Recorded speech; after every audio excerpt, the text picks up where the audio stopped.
Welcome to Washington. I'm Shannon Bremen for Brett Baer. Democrats are pushing back, declaring any FBI report incomplete without interviews from Judge Brett Kavanaugh and Christine Blasey Ford.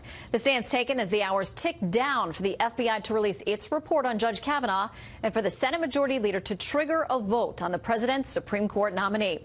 As senators await the crucial next steps, the heated debate over the nomination has gone from a search for the truth to a debate over the tone which the president is taking. Chief White House correspondent John Roberts is following it all from the North Lawn. Good evening, John. Shannon, good evening to you. Democrats are upping the pressure for the FBI to interview Judge Kavanaugh and Christine Blasey Ford. Senator Dianne Feinstein saying that no investigation would be credible without those interviews, and Ford's attorneys sending a message to Senator Charles Grassley that he will only get the information he's looking for regarding Christine Blasey Ford's counseling sessions and polygraph test if she hands them directly to the FBI. All of this as three key Republican senators appear none too happy with President Trump. At a campaign rally in northern Mississippi last night, President Trump wound up his base, unloading on Judge Kavanaugh's accuser, Christine Blasey Ford. I had one beer. Well, do you think it was? Nope, it was one beer. Oh, good. How did you get home? I don't remember. How'd you get there? I don't remember. Where is the place? I don't remember. How many years ago was it? I don't know. The rally crowd threw its full-throated support behind the president. But in Washington, the three Republican senators crucial to Kavanaugh's confirmation condemned the president's remarks. I don't approve of the comments from last night. I thought that they were wrong and extraordinarily unfortunate. I wish he hadn't have done it. I just can say it's kind of appalling. The president's comments were just plain wrong. At the White House briefing today, the press secretary said President Trump was just being honest. Why did the president say what he did last night in the way that he said it? The president was stating the facts. Every single word Judge Kavanaugh has said has been picked apart. Yet if anybody says anything about the accusations that have been thrown against them, that's totally off limits and outrageous. At last night's rally, President Trump complained the process has been completely unfair to Judge Kavanaugh. A man's life is in tatters. A man's life is shattered. His wife is shattered. His daughters, who are beautiful, incredible young kids, they destroy people. They want to destroy people. These are really evil people.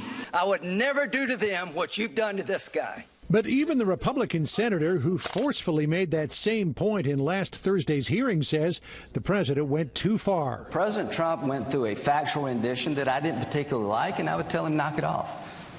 You're not helping. As the supplemental FBI investigation of Judge Kavanaugh nears its end, Fox News has learned that there has been no request from the White House for the FBI to interview either Judge Kavanaugh or Christine Blasey Ford. Ford's attorneys are outraged, but one of those key Republican senators indicated he's okay with that. I'm not troubled by that as much as if we came back and found out that the FBI only followed a couple of leads or interviewed just a couple of people. Sources tell Fox News there are some circumstances in which Judge Kavanaugh and Christine Blasey Ford could be interviewed. For example, if the FBI develops some contradictory information in its interviews with other people, or if a Republican senator were to insist that the interviews happen. But so far, Shannon, none have asked. All right, John, we know just moments ago we found out that Senate Democrats on the Judiciary Committee are suggesting something about past background checks of Judge Kavanaugh.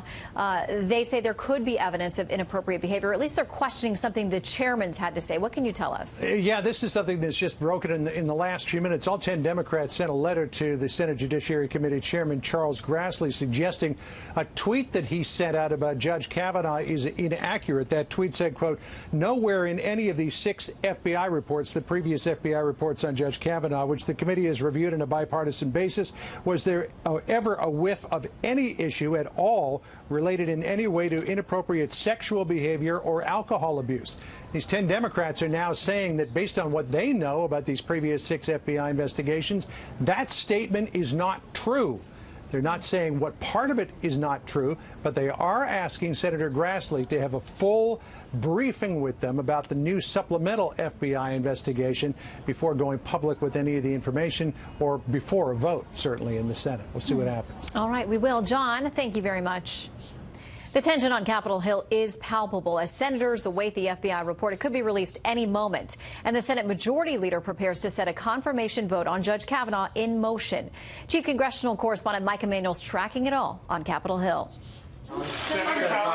Security is tight and tension is rising as the Senate prepares to start the clock on Judge Brett Kavanaugh's confirmation process. The FBI is finishing up a supplemental background investigation. It will soon add this information to Judge Kavanaugh's file for senators' consideration. The simmering tension between McConnell and Senate Democratic leader Chuck Schumer has reached a full boil. It is classic diversionary, blame the other person tactics when he himself is the master of delay. With the FBI background report expected to be finished any time, sources tell Fox News the GOP leadership plans a tight lid on its access, with only a single copy to be available on request to senators and secured in a combination safe. Senators are looking at a 4-day effort ahead. Day 1, McConnell files cloture to start the clock. Day 2 is a layover day. Day 3, procedural vote on whether to end debate. And Day 4, the Senate votes on confirmation. Patience among decided Republicans is running thin. It's time for the senators to be senators, for women to women up, men to man up, and let's vote. Despite the partisan posturing, both sides acknowledge this drama comes down to a handful of undecided senators. Well, I'm looking at the gentleman as an adult. You know, I'm looking a little bit of everything. I'm trying to put the human side to it. Everyone has asked, what's it going to say? How am I going to react? I have no idea. Even before they get to see the report, Democrats are already ripping the FBI. I don't think they're doing the thorough investigation that we had hoped and that they promised, and they're not doing the thorough investigation that even President Trump said so, that he called for. And there's no let up in the bipartisan bickering over Judge Kavanaugh's public testimony last Thursday. And I'm concerned, I'm frankly more concerned right at this moment about judicial temperament, frankly, the worthiness of this candidate or any other candidate to serve on a court of this importance. I thought Kavanaugh was treated like crap. Yeah, well, boo yourself. In Congress, pressure tends to force action. Shortly after the FBI report arrives, Majority Leader McConnell is expected to start the clock, and then it will be time for the undecideds on Kavanaugh to get off the fence.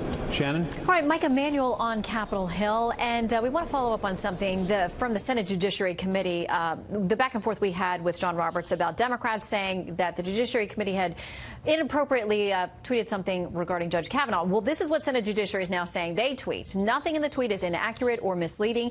The committee stands by its statement, which is completely truthful, more baseless innuendo and more false smears from Senate Democrats.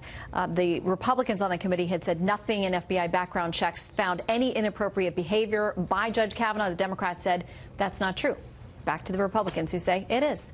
We'll watch it. Meantime, the midterm elections are just about a month away, and Senate races across the country are going to be tight.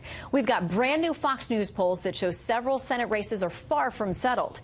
In North Dakota, Democratic Senator Heidi Heitkamp is the most vulnerable incumbent, as her opponent, Kevin Cramer, now leads by 12 points. In Tennessee, Republican Marsha Blackburn is ahead of Phil Bredesen by 5 points, while over in Missouri, the race between Senator Claire McCaskill and Republican Josh Hawley is now tied up. In Arizona, though, Democrat Kyrsten Sinema tops Republican challenger Martha McSally by a 47 to 45% margin. And finally, in the three-way bid for Senate in Indiana, Democratic incumbent Joe Donnelly tops Republican challenger Mike Braun by just 2 points. The ongoing fight in Washington over the president's Supreme Court pick could have some real effects across the country this November, as it fires up voters who either want to see Judge Kavanaugh confirmed or denied. Correspondent Peter Ducey reports on one of those key races from Burlington, Wisconsin.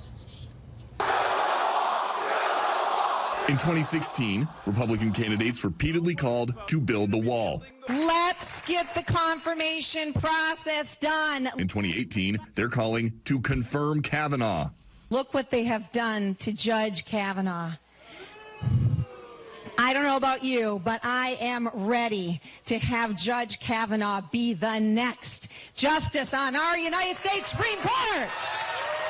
Wisconsin's Republican Senate candidate Leah Vukmir doesn't think voters are just watching the Kavanaugh developments. She thinks they're acting on them. People are energized. They want it. I'm hearing it on the phones as I talk to people as well. Vukmir wants to unseat one-term incumbent Senator Tammy Baldwin, who is a no on Kavanaugh, in part because, quote, I cannot support a nominee for a lifetime appointment who would turn back the clock on a woman's constitutional right and freedom to make her own health care choices, including access to birth control. But Senator Baldwin staked out that position on July 12th, and Republican women in Wisconsin think the way more recent hearings played out changes things. I would have voted anyway, but it does motivate me to sort of touch out to other people and say, you got to get out and vote. It's tearing me apart that we have basically become, like a civil war, basically, only, it's Dems and Republicans. I don't think he's being treated fairly, and definitely I'm going to be going to the ballot with that in mind. The former White House Chief of Staff and RNC Chair Reince Priebus believes something is brewing. I think the base sees this a fight over our conservative values